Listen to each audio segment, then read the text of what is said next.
Hi, my name is Dr. Kirk Megu, TV and podcast host and former university lecturer.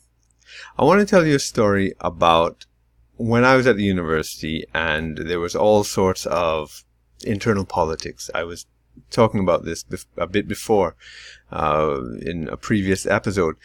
And as I said, with the shutting down of departments and the merging and budget cuts, there was all this jockeying as to who was going to be, the head of the new department, and there were staff cuts. People were being pushed out, and a lot of good people lost their jobs, were pushed out of the university. It really wasn't going in the right direction. All the people who I really loved and admired there were being pushed out, and my friends and as my mentors, it wasn't looking good for me, and it was a really bad atmosphere.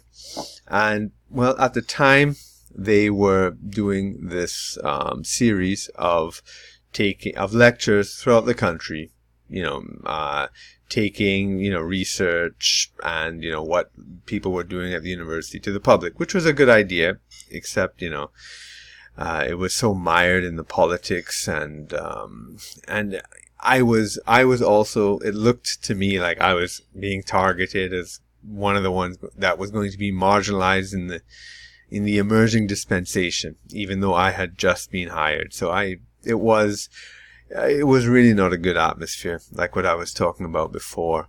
And but instead of being depressed or despondent about it, I decided, look, let me just make my event something way better than all of theirs, right? Because if I was critical that what they were doing was substandard, let me show them the quality of what I'm doing, and whatever happens, right? I'm not going to play their politics like that, right? I guess I'm doing it in a different way. So what I did is I said, look, let me approach the country's premier intellectual. Now, he used to be at the university, but he left and was a strong critic of the university and the prevailing models and the substandard nature of the university, and how it was not serving the country as it should, in terms of research and ideas and theories and all that. He was sort of an intellectual, but super critical of because he was politically involved as well, so super critical of politics, of the independence regime, because our country had become independent in 1962, and he was part of the young critics going for a new direction and part of that whole 1968 generation and whatnot. He was an imposing figure that a lot of people were scared of because he criticized everybody, and from a position of kind of superiority in a sense, and but I, as a young lecturer, kind of coming back, I had no name for myself at the time. I tried to be bold and audacious, and I invited him to give the feature address at my launch, or a co-address, to introduce me, and give a commentary. And I did so too because I was actually kind of criticizing his kind of 60s, 70s radicalism at the time. And this was the 1990s I'm talking about. And, so I was kind of audacious on that aspect too, because I was also being critical of him. I wanted to have this dialogue going, and, I didn't know what he would do, either, or if he would even accept. I was blown away when he did accept. It was amazing.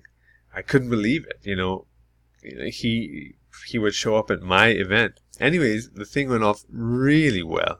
The paper went well, his response, and in fact, even though I was critical, maybe because I was critical of him, he invited me, and we collaborated on a lot of stuff. It led to so many other things, but it was amazing.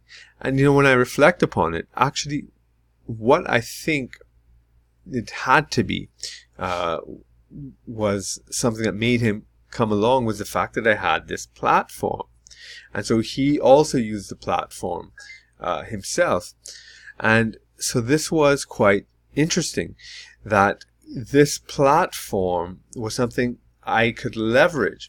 And I've seen this over and over again with my podcast, right? So now that I'm doing a podcast, for example, I just got Dr. Shashi Tharoor, the amazing intellectual politician from India, to come on to my podcast. That's going to be 2 weeks from now. It's amazing. When you have a platform like a podcast, even if you don't have a huge audience, because YouTube has shadow banned me, right? I'm not going to get into that now. That could be another story. So when I was getting 30,000 views per video, now on the video side, the view count's gone down a lot. But still, I'm able to pull in these guests because, I guess, of my mission, because of my previous guests, because of the way I've positioned myself and the way, I learned to position myself, and I teach others to do so as well. I've been able to do that. But just these 3 magic words, is it 3? No, it's a little bit more than that. But will you be on my podcast? Would you like to come on my podcast? Right? Would you like to come on my podcast? Okay, it's 9 words, 3 times 3. Right. So, anyways, that little phrase can work magic. It really can, and you can use this to expand your networking beyond what you could do otherwise. And not only that, you're not just like meeting these people like at a conference or a cocktail party or whatever.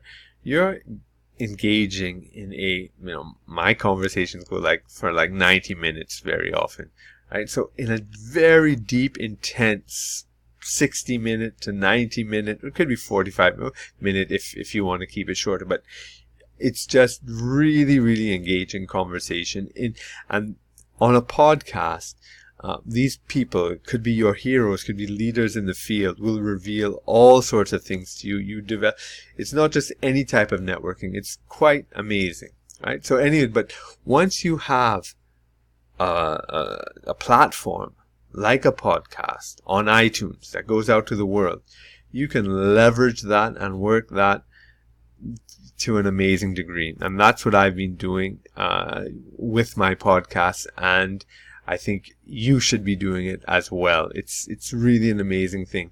So use that platform, work it, and expand your network, both in terms of numbers and in terms of quality. That's my advice to you there, and my little story. So I hope you got something out of that, and I'll see you tomorrow. Okay, take care. Bye.